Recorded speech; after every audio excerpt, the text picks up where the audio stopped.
Okay, so I want to talk about divine design, and I'm going to read it in Hungarian, then translate it, so bear with me.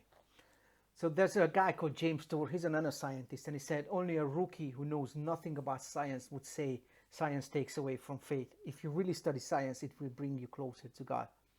So there are scientists who know that the universe is fine-tuned. It's actually designed, in fact, it's designed much better than a clock. And it seems like the whole universe is tuned to have life on Earth. It allows you the way the universe works. So there are these things that are called entropic constant. And these entropic constant make up something called the entropic principle. And the entropic is the Greek word entropos, which means human. And if taken to these things consideration, that's why they use the argument to say that the universe is fine-tuned. So the first one is the oxygen level. If the oxygen level on the Earth would be more than 21%, which it is now, then you would have spontaneous fire. If it was less, then people would suffocate. Therefore, you need the 21% so people could live. The other one is the atmospheric transparency, which means that if it was smaller, then we wouldn't have enough sun rays hitting the Earth, and that would cause all kinds of problems. It would be too much. It would be, we would die. We would die of. Everybody would die of cancer. Life just couldn't even take off because there would be too much sun rays hitting the Earth. It's too much, yeah, radiation. That's the word I was looking for. Solar radiation will kill us. Okay, the Moon-Earth gravitational interaction.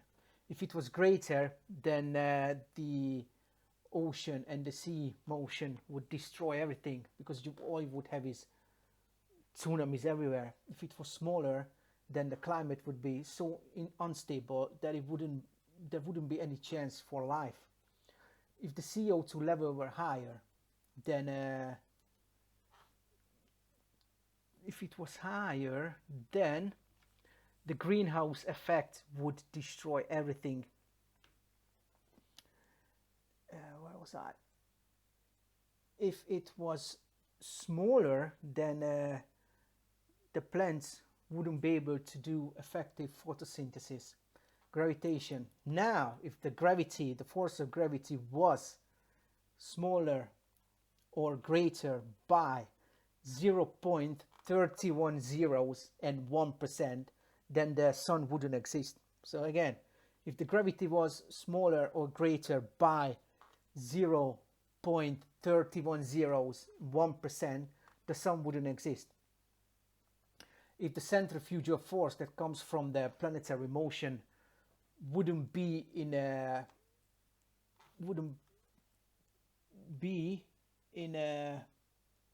hold on, let me think about the word I'm looking for. It wouldn't be balanced. Yeah, that's the word I'm looking for. Wouldn't be balanced with the gravitational force, then nothing would stay on its in the planet in its motion. Nothing would stay in place. Rather, if the universe would have expanded slower, then it would have collapsed on itself.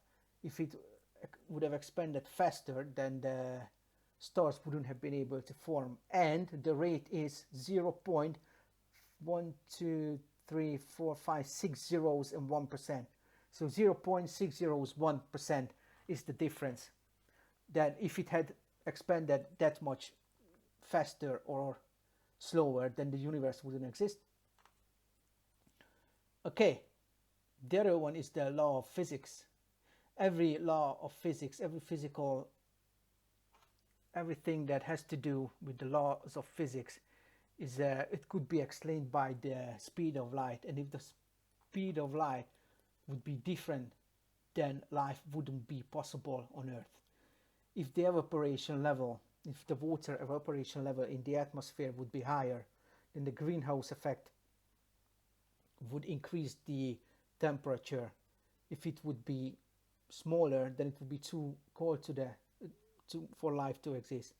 If Jupiter wouldn't be in its current path, then the Earth would be bombarded with space junk all the time, with comets and asteroids, and they would all be hitting the Earth, wipe out existence as we know.